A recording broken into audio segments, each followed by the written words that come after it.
The space station floated in the darkness between stars. A massive structure of metal and glass that held secrets worth more than entire planets inside the Galactic Xenobiology Institute on Station Cathras 7. Scientists from dozens of alien species worked day and night on creatures that most beings would never see in their lifetimes. Director Vorath walked through the gleaming corridors with his hands clasped behind his back. His gray Shin skin reflecting the cold lights above him, he stopped before a massive window that looked into a containment chamber, and his four eyes narrowed with frustration at what he saw inside. The Viraxian dragon hatchling was dying. It had been 6 days since the creature emerged from its egg, the only survivor from Clutch 77 Alpha. And in those 6 days, it had refused to eat even a single bite of food. The hatchling was beautiful in a terrifying way, with scales as black as the void between galaxies, and eyes that glowed like stars in their final moments before death. But beauty meant nothing if the creature would not survive. Ruth had spent 30 years building this program, and the Viraxian dragons were the greatest discovery of his career. Their scales could bend the energy of hyperspace itself, and their blood contained chemicals that could cure diseases. Across 12 star systems, this single hatchling was worth more than the entire station, more than Vorath's life, more than anything he had ever touched. And it was screaming. The sound was not just noise, it was a psychic wail that cut through minds like a blade through soft flesh. 3 of his best Theshan handlers were already in the medical bay, their thoughts scattered and broken from trying to approach the creature too. Kelvani biologists had resigned and fled the station on the first transport ship they could find. Every expert Vorath brought in left a chamber worse than when they entered. The hatchling would not let anyone near it, and without food and care, it would be dead within days. Vorath pressed his hand against the cold glass and wondered if this was how his legacy would end, watching the most valuable creature in the galaxy starve itself to death far below the main research levels. In the maintenance corridors where the air smelled of recycled water and machine oil, a human woman named Elena Vasquez pushed a cleaning cart through the narrow hallways. She was assigned to sanitation oversight, which was a fancy way of saying she cleaned up after the real scientists did their important work. Elena did not mind the job, even though it meant she was invisible to almost everyone on the station. She had come to Cathras 7 because she needed the money, and because Earth felt too small after her grandmother died out here among the stars, surrounded by aliens who barely noticed her existence. She could be alone with her thoughts without anyone asking if she was okay. The humans on the station were few, and the aliens considered them barely worth attention. Humans had no telepathy, no empathic fields, no psionic powers of any kind. In a galaxy where mental abilities determined status, humans were seen as deaf and blind creatures, stumbling through a world of music and color they could never perceive. Elena had learned to accept this, just as she had learned to accept many things in her 32 years of life. She was finishing her shift when the alarm started screaming through the corridors, red lights flashing in patterns that meant something had gone very wrong in the research levels above. Then the alarm stopped, suddenly and completely, leaving behind a silence that felt heavier than the noise had been. Elena waited for security to make an announcement, but nothing came. The station felt empty and strange, as if everyone had vanished while she was not looking. And then she heard it, a sound that was not quite a sound, more like a feeling that pressed against her chest and made her eyes water with tears she did not understand. It was pain, she realized. Pure and overwhelming pain that seemed to come from everywhere and nowhere. Once Elena knew she should stay where she was and wait for instructions, but her feet were already moving, carrying her toward the source of that terrible cry. She climbed through maintenance shafts, and slipped through doors that should have been locked but somehow were not. And with each step, the feeling grew stronger, pulling her forward like a rope tied around her heart. When she finally reached the containment chamber, she found it empty of people. The scientists had fled, the security guards had retreated, and the monitoring equipment sparked and flickered from damage she did not understand. But in the center of the room, curled into a ball of black scales and misery, was the most beautiful creature Elena had ever seen.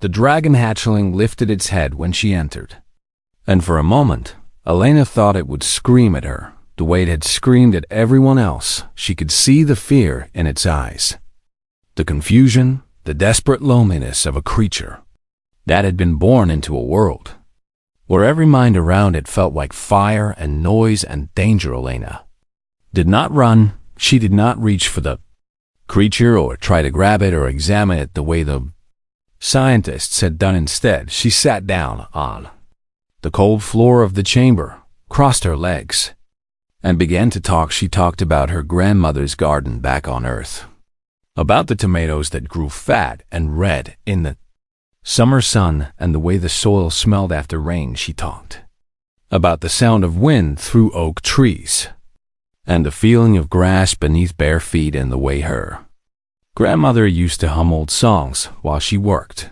The hatchling watched her with those dying star eyes, and slowly, so slowly that Elena almost did not notice, it began to uncurl. It crawled toward her across the metal floor, each movement careful and uncertain, until it reached her lap and climbed into it like a cat seeking warmth. Elena held very still as the creature settled against her, its scales surprisingly warm, its small hearts beating fast against her legs. She kept talking about nothing and everything, about rain and roses and the color of sunset over mountains she would never see again. The hatchling ate from her hand when she offered it food from the supply containers nearby. It drank water from a dish she filled for it, and when Elena finally stopped talking and simply sat in silence, the creature closed its eyes and slept. That was how Director Varath found them 3 hours later. A human sanitation worker holding the most valuable creature in the galaxy. Both of them peaceful in a way that should have been impossible. Lena tried to explain, tried to apologize for entering a restricted area. But Varath was not listening. He was staring at the hatchling with something that might have been wonder and might have been rage. And when he finally spoke, his voice was as cold as the space between stars. "Get her out of here," he ordered his guards, "and find out what she did to my specimen." As the guards pulled Elena toward the door, the hatchling woke. Its eyes snapped open, gold bleeding into the dying star silver. And it began to scream, not with pain this time, but with fury and terror and desperate need. The psychic wail shattered 3 monitoring screens and sent the guards stumbling backward with blood dripping from their ears. Elena broke free and ran back to the creature, dropping to her knees and gathering it into her arms. "It's okay," she whispered. "I'm here. I'm not leaving." "It's okay." The hatchling quieted, pressing itself against her chest. And Elena looked up at Director Varath with something new in her eyes. Not defiance exactly, but certainty. "I don't know what happened," she said quietly, "but I don't think it's going to let me go." And Varath, watching this unremarkable human hold a creature worth more than worlds, felt the first cold touch of fear. Director Varath refused to believe what his eyes had shown him. A human, a species that the Galactic Council ranked barely above primitive, could not have truly bonded with a Viraxian dragon. Creatures were ancient and powerful, their minds vast and complex in ways that took centuries to understand. Humans were nothing special, just soft-skinned animals from a small blue planet in an unremarkable corner of the galaxy. Whatever had happened in that containment chamber was a mistake, an error that could be corrected with the right application of science. And Patience Everett gathered his best researchers and explained. The situation in clear and simple terms. The human had somehow fooled the hatchling into accepting her presence. But the bond was not real and could not be real.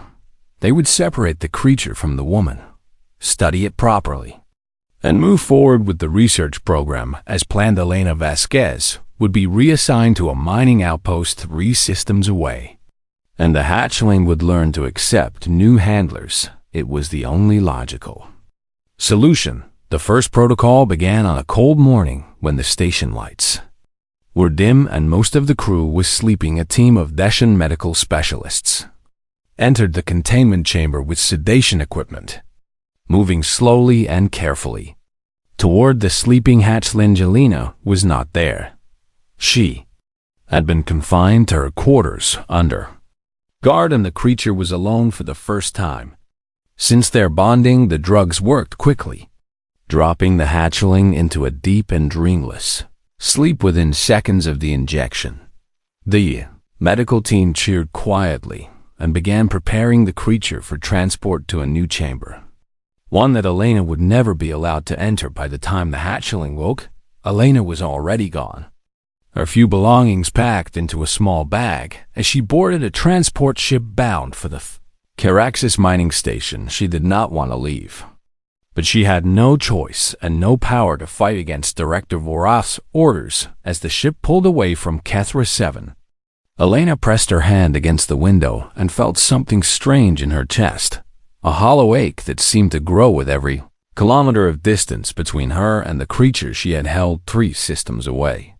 In the new containment chamber, the hatchling opened its eyes. It looked around at the unfamiliar walls and unfamiliar equipment and the unfamiliar faces of the scientists who watched it through reinforced glass, and then it went stilled.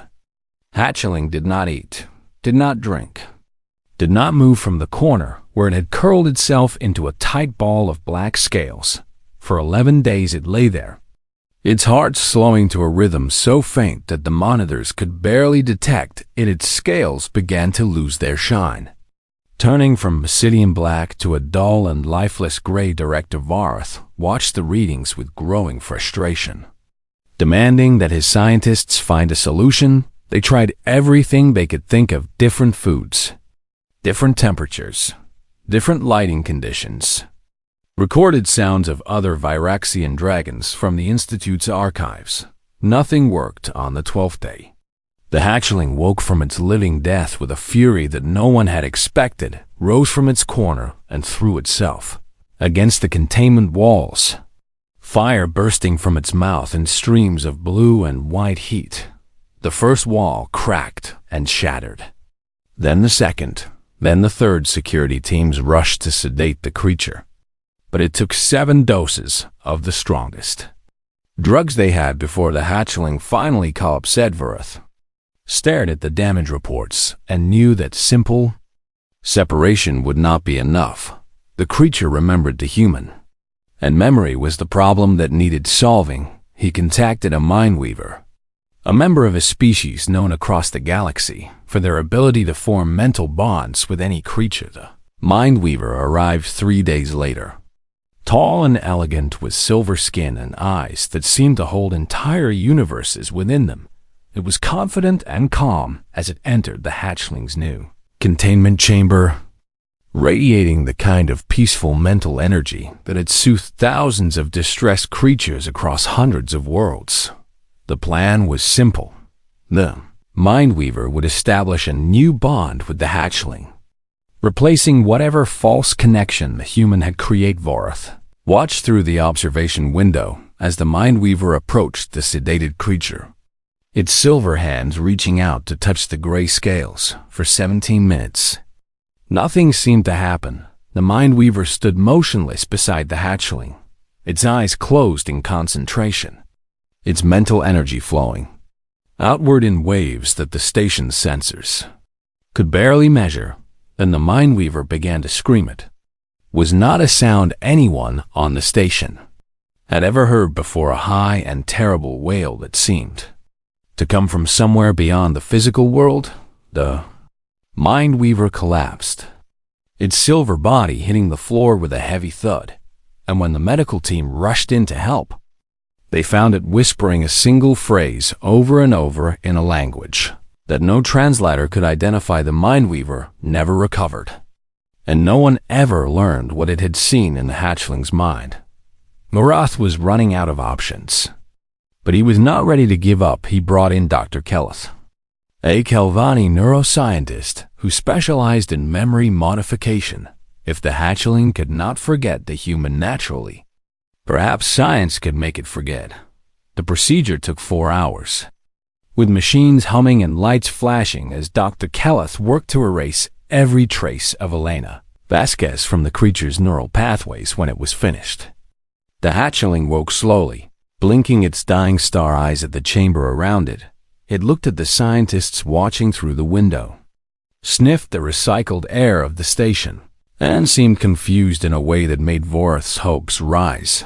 Then the hatchling opened its mouth and began to scream. It was the same psychic wail from the first days, the same overwhelming cry of pain and loneliness and need that had broken handlers and driven researchers mad. The memory modification had erased facts, the shape of Elena's face, the sound of her voice, the color of her hair, but it had not erased the feeling of her somewhere deep in the creature's mind. In a place that machines could not touch, there was a warmth that was missing, a silence that had been replaced with noise, a safety that had been stolen away. The hatchling did not know what it had lost, but it knew that something precious was gone, and it screamed for that loss with every fiber of its being. 3 systems away, Elena Vasquez had stopped sleeping. She would lie in her narrow bunk on the mining outpost, staring at the metal ceiling above her, feeling a pressure in her chest that made it hard to breathe. She did not know why she felt this way, only that something was wrong. Something was hurting somewhere far away, and she could not make it stop. She submitted transfer requests to return to Kethra 7, 14 of them over the span of 3 weeks. And every single one was denied. Her supervisors told her to focus on her work, to forget about the dragon, to accept that she was exactly where she was supposed to be. But Elena could not forget, just as the hatchling could not forget, because the bond between them was not something that could be broken by distance or drugs or memory machines. It was something deeper, something that Varth and his scientists did not understand and could not measure with their equipment. Lying awake in the darkness of the mining outpost, listening to the distant rumble of machines digging through rock, Elena made a decision. She did not know how she would get back to the station, but she knew that she had to try. The creature needed her, and she needed it, and no amount of separation would change that simple truth. Somewhere in the back of her mind, beneath the exhaustion and the fear, a small voice whispered that this was crazy, that she was risking everything for an alien creature she had known for less than a day. But Elena had spent her whole life being careful, being quiet, being the kind of person who followed rules and stayed in her place. Maybe it was time to be something else. Maybe it was time to be brave. In a small laboratory at the edge of the station, far from Director Vorath's office and the containment chambers where the hatchling continued to suffer, an ancient being named Yeneth studied data that no one else had bothered to examine. Yeneth was old, so old that no one on the station could remember what species it belonged to or where it had come from. Its body was small and frail, covered in wrinkled gray skin that seemed to shift and change color depending on the light. Its eyes were large and dark, holding a wisdom that came from watching galaxies rise and fall over thousands of years. While Vorath raged about failed protocols and wasted resources, Yeneth had been quietly collecting information about the human woman and the bond she had formed with they. Viraxionet had reviewed security footage from the night Elena entered the containment chamber, analyzed brain scans from both the human and the creature, and cross-referenced the data with research papers that most scientists had forgotten existed. What Yeneth found made it request an immediate audience with the Galactic Council. The meeting took place via holographic communication. with representatives from 12 major species. Appearing as glowing figures in the council chamber, Director Varath was there as well. His 4 eyes narrowed with suspicion as he watched Yeneth prepare to speak. "I have discovered something remarkable," Yeneth began, its voice soft and rasping with age. "Something that changes everything we thought we knew about humans." Varath made a dismissive sound deep in his throat. But the council representatives leaned forward with interest. "For centuries," Yeneth continued, "we have classified humans as psychically null creatures without any mental abilities worth measuring, because they have none." Varath interrupted. "They are primitive animals, barely intelligent enough to operate the machines we let them use." Yeneth turned its ancient eyes toward the director and spoke with quiet patience. "That is what we believed. But our belief was wrong." The old being activated a holographic display that showed brain wave patterns from dozens of different species: Veshans, Kelvani, Mindweavers, and many others. "Every sentient species in the galaxy produces psychic energy," Yeneth explained. "We broadcast our thoughts and emotions into the space around us like signals from a costar, signals from a communication beacon." The display showed the patterns as bright lights, flashing and pulsing with different colors and intensities. "Some species burn hot and loud," Yeneth said. "Their mental presence is impossible to ignore, filling every room they enter with the weight of their thoughts." "And humans?" asked a council representative.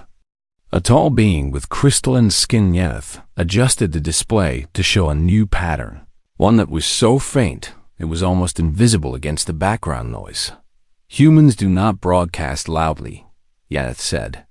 "Their mental energy operates on frequencies so low that our equipment never thought to measure them.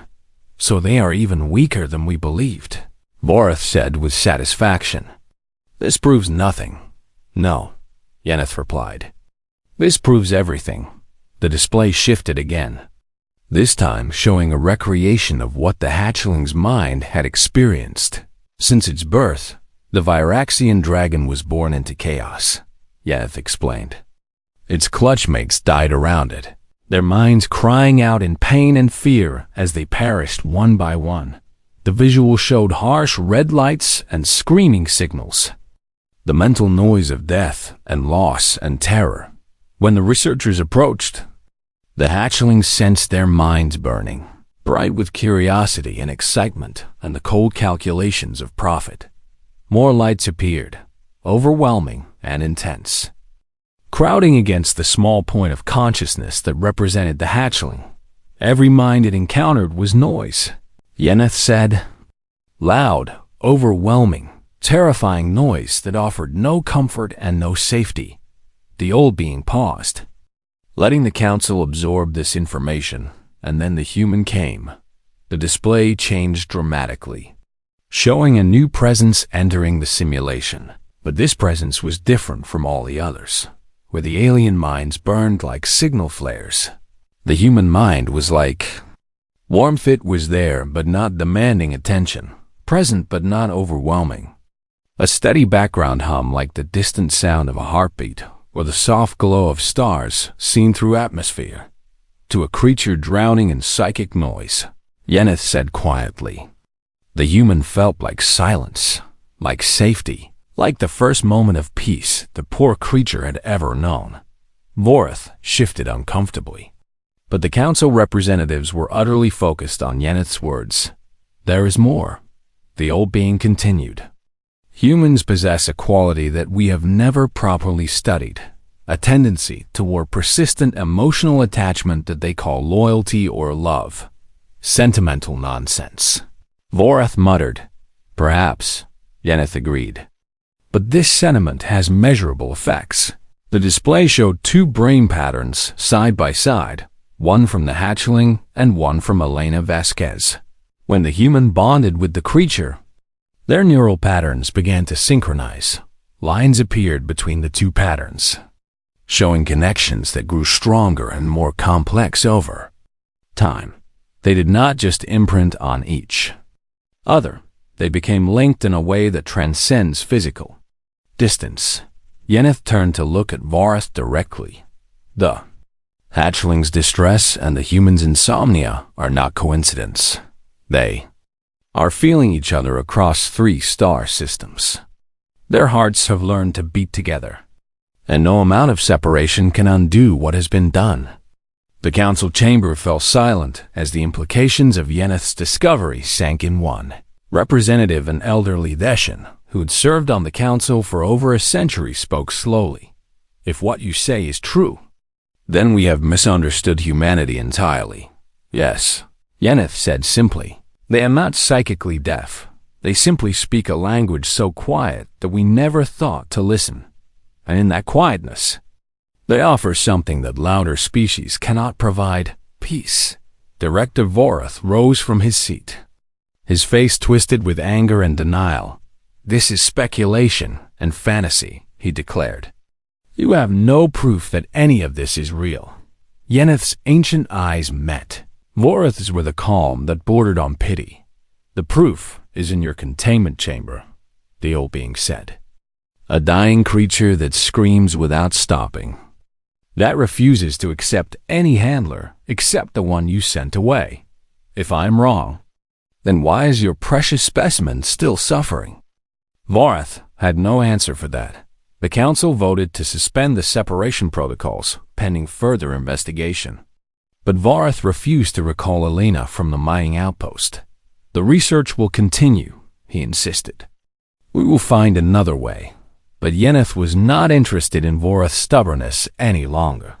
That night, when the station lights were dim and the corridors were empty, the ancient being sent a message to the Caraxes mining station, a message that bypassed official channels and arrived directly at the personal communicator of Elena Vasquez. The message was simple.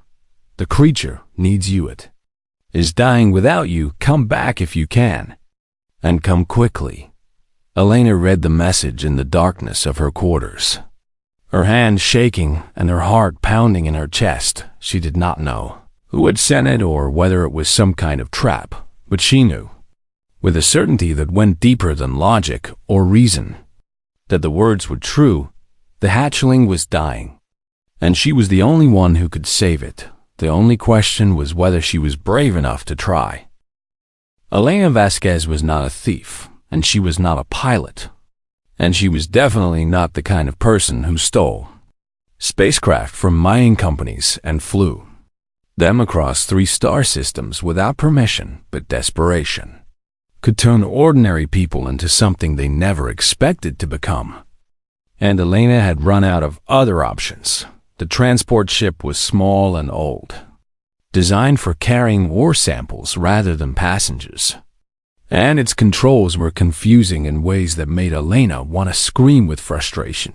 She had watched pilots work before, had paid attention during the flights that brought her to the mining outpost, and she hoped that would be enough to get her where she needed to go. The ship lurched and shuddered as it pulled away from the outpost's docking bay, alarms blaring as security systems detected the unauthorized departure. Elena ignored the warnings and the angry voices crackling through the communication system, her hands gripping the controls so tightly that her knuckles turned white. She did not know how to plot a proper course through hyperspace, so she simply pointed the ship in the direction of Kethris 7 and pushed the engines as hard as they would go. The journey took 3 days. 3 days of barely sleeping and barely eating and checking the navigation system every few minutes to make sure she was still heading the right way. The feeling in her chest, that hollow ache that had plagued her since she left the station, grew stronger with every hour that passed. It was no longer just an ache, but a pull, a tug like gravity, like something was reaching across the void of space and dragging her forward. By the time Kethris 7 appeared on her view screen, Elena was exhausted and terrified, and more certain than she had ever been that this was the right thing to do. The station's docking control contacted her immediately, demanding identification and authorization codes that she did not have. Elena responded with the only truth she could offer. My name is Elena Vasquez. and I need to get to the containment level. And I am not going to stop until I do. The station's defense is activated. But Elena was too close and moving too fast. For them to stop her, she aimed for the secondary docking bay, a smaller entrance used for emergency supply deliveries, and braced herself for impact. The crash was violent and loud, throwing Elena against her safety restraints, hard enough to leave bruises that would take weeks to heal. Alarms screamed throughout the station as emergency systems activated, sealing corridors and alerting security teams to the unauthorized entry. Elena climbed out of the damaged ship and started running. She did not know exactly where she was going, but her feet seemed to know the way, carrying her through corridors she had never seen before toward a destination she could feel rather than remember. Security guards appeared in front of her, weapons raised, shouting commands to stop and surrender. Elena kept running. Something strange happened as she moved through the station. Doors that should have been locked slid open at her approach. Guards who should have stopped her hesitated for just a moment, confused by something they could not name or explain later. When investigators reviewed the security footage, they would find no technical explanation for any of it. The doors had simply opened. The guards had simply paused. And Elena Vasquez had simply passed through like water flowing around stones in a river. Elena did not notice any of this. She was too focused on the pull in her chest, the desperate need that drove her forward, step by step. She could feel the hatchling now, could sense its pain and fear and fading hope like echoes of her own emotions reflected back at her. It was dying. She knew this with absolute certainty, and every second she wasted was a second closer to losing it forever. The containment chamber was surrounded by scientists and medical specialists. When Elena finally arrived, all of them standing helpless before the observation window inside the chamber, the hatchling lay motionless on the cold floor, its scales gray and lifeless, its eyes closed, its small body shaking with tremors that seemed to come from somewhere deeper than the physical. Elena pushed through the crowd without speaking, ignoring the shouts of surprise and alarm from the researchers who recognized her. She found the door to the chamber and opened it later. No one could explain how she had bypassed the security locks and stepped inside. The hatchling was worse than she had imagined. Its scales had lost all their shine, looking like dead stone rather than living tissue. Its breathing was shallow and irregular. Each exhale, a struggle that seemed to take every bit of strength. The creature had left Elena, crossed the room slowly, her footsteps echoing in the silence, and knelt beside the creature she had held in her arms so many weeks ago.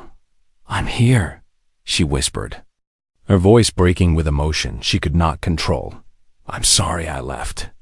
I'm sorry it took so long, but I'm here now, and I'm not going to leave again." She placed her hand on the hatchling's head, feeling the faint warmth that still remained beneath those gray scales for a long moment. Nothing happened. The scientists outside the chamber held their breath, watching through the glass, waiting to see what would come next. Then the hatchling opened its eyes. They were not the dying star silver that Elena remembered. They were gold, bright and burning, filled with a light that seemed to push back against the darkness that had been consuming the creature. From within, the hatchling lifted its head, slowly and with obvious effort, and looked at Elena's face. There was recognition in those golden eyes, and relief, and something that might have been joy. If creatures like this could feel such things, it made a sound, not a scream this time, but a soft rumbling noise that seemed to vibrate through Elena's bones and settle in her chest like a second heartbeat. The creature crawled toward her, each movement stronger than the last, and climbed into her lap just as it had done on that first night. When everything changed, Elena wrapped her arms around it and felt tears streaming down her face. Tears of exhaustion and relief, and something she did not have words to describe. The hatchling's scales began to shift, gray giving way to hints of black, then deeper black, Then the true obsidian shine that marked the healthy Varisianets' hearts, she could feel them beating against her chest, grew stronger and steadier with every passing moment. And then, for the first time in 31 days, the creature closed its eyes and slept.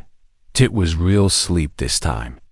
Not the death-like stillness of separation, but the peaceful rest of a being that finally felt safe enough to let go of its fear. Lena held it close and did not move.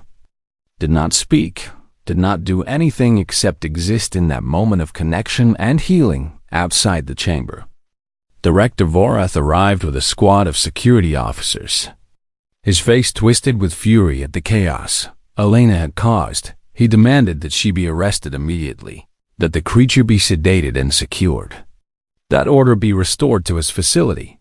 But the scientists who had watched what happened through the observation window did not move to obey. They had seen something that changed the way they understood the universe, and no amount of orders could make them unseen, human, unremarkable, unimportant. Psychically invisible, had reached across death itself to save a creature that every expert in the galaxy had failed to help. That was not something you arrested, it was something you studied, something you learned from, something that demanded answers to questions no one had thought to ask. Vorath stood alone in his fury while the rest of the station watched. Elena Vasquez held a dragon in her arms, and somewhere in the back of his mind, beneath the anger and the pride, even he could not deny that what he was seeing was extraordinary. The Galactic Council moved quickly once they learned what had happened on Kethra 7. Director Vorath attempted to have Elena arrested for theft, destruction of property, and unauthorized access to restricted areas. And technically every charge he filed was accurate, but the Council was not interested in technicalities. The Viraxian hatchling was the only living specimen of its kind, worth more than entire planetary systems, and if a human sanitation worker was necessary for its survival, then that human would stay where she was dead. Vorath raged and threatened and demanded that his authority be respected. But his words fell on deaf ears. The Council placed Elena under protective custody and assigned her official status as the hatchling's primary caretaker, a position that came with quarters on the main research level and salary that made her laugh out loud. When she first saw the numbers, she had gone from cleaning floors to becoming one of the most important people on the station. And the change was so sudden that she sometimes forgot it was real. The hatchling, whom Elena had named Ember, after the warm glow she felt in her chest whenever they were together, recovered faster than anyone had thought possible within weeks. Its scales had returned to their full obsidian shine, and the gold in its eyes had spread to replace the dying star silver entirely. It ate heartily and slept peacefully and followed Elena wherever she went, padding behind her through the corridors like a loyal pet that happened to breathe fire. The scientists on the station watched this with fascination and confusion and a growing sense that everything they knew about interspecies relationships needed to be reconsidered. Ember was not just surviving under Elena's care, it was thriving in ways that exceeded every prediction their models had, made the creature grow faster than the historical record suggested was normal, gaining size and strength and intelligence at a rate that surprised even the most experienced researchers.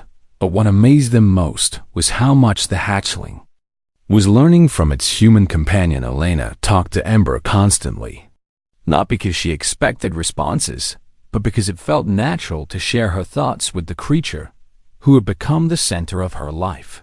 She told it stories about Earth, about her grandmother, about the dreams she had once had before life taught her to dream smaller. And Ember really listened in ways that showed the creature understood far more than anyone had given it credit for. Hatchling began to communicate back, not with words, but with expressions and gestures and sounds that Elena learned to interpret. Over Temius, a particular rumble meant contentment. A flash of gold in the eyes meant excitement. A gentle press of its head against her hand meant affection.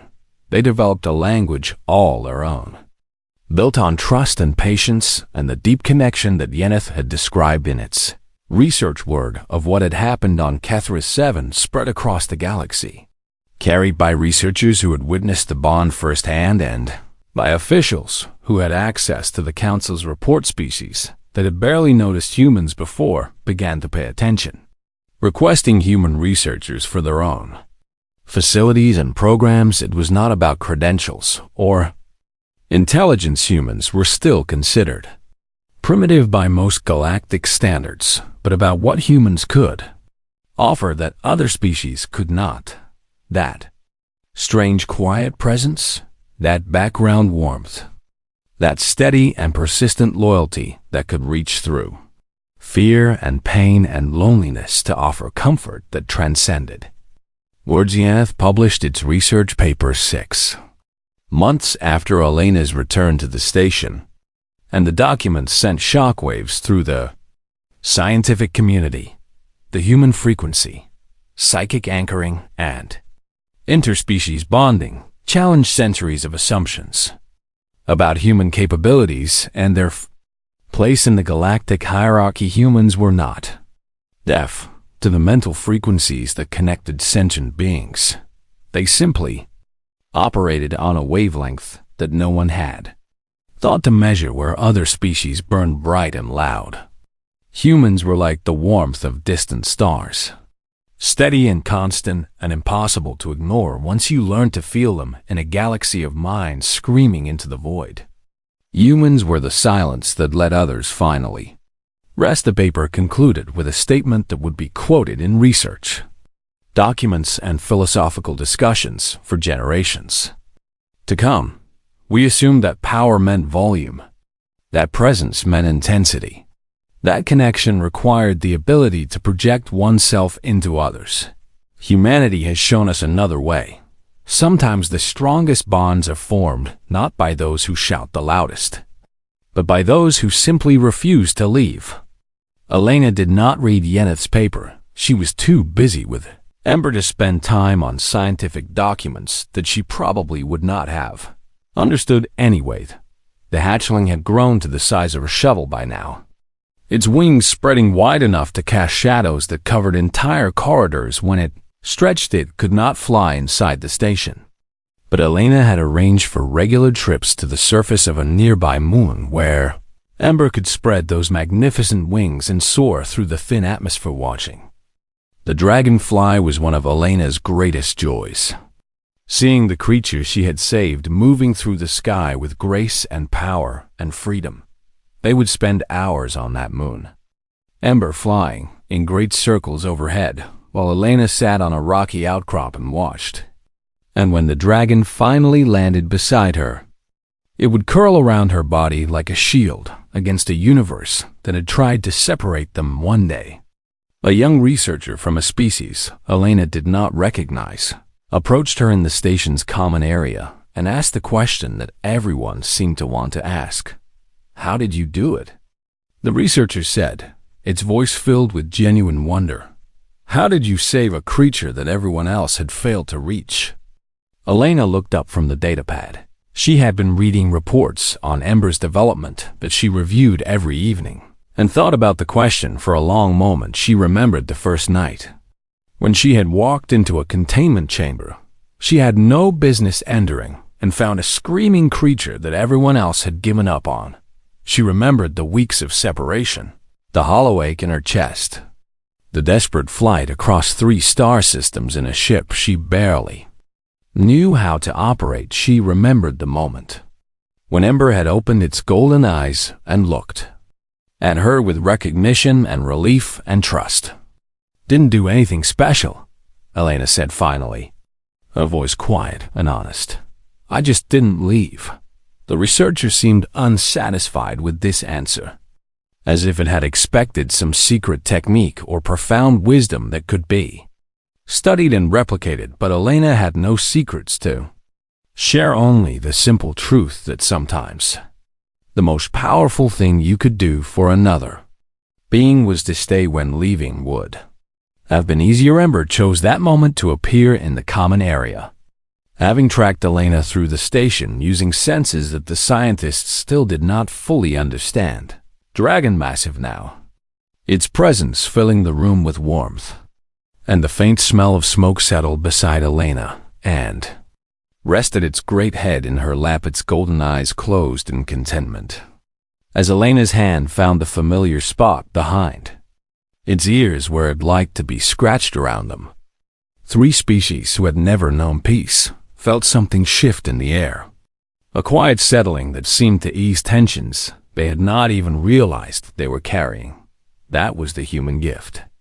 Elena had come to understand, not to fix problems or solve conflicts or provide answers, but simply to be present in a way that made the universe feel a little less cold and a little less lonely as she sat there with Ember's head in her lap and alien beings watching with something like wonder in their eyes. Elena Vasquez thought about her grandmother's garden back on Earth. She thought about tomatoes growing fat in the summer sun and the smell of soil after rain and the way her grandmother had hummed. While she worked, she had traveled across the galaxy to find her place in the universe. And she had found it in the most unexpected way possible, not through achievements or discoveries, but through the simple act of caring for a creature that had needed her. You know, Elena murmured to Ember, low enough that only the dragon could hear. I think Grandma would have liked you. Ember rumbled in response. A deep sound of contentment that vibrated through Elena's bones and settled in her heart, and somewhere across the station, in laboratories and offices and living quarters, dozens of beings who had never known what it felt like to be truly at peace closed their eyes and breathed a little easier because a human had arrived. And wherever humans went, silence followed. The good kind of silence. The kind that healed wounds and bridged distances and reminded the galaxy that connection did not require power or volume or intensity. Sometimes it just required someone who refused to leave.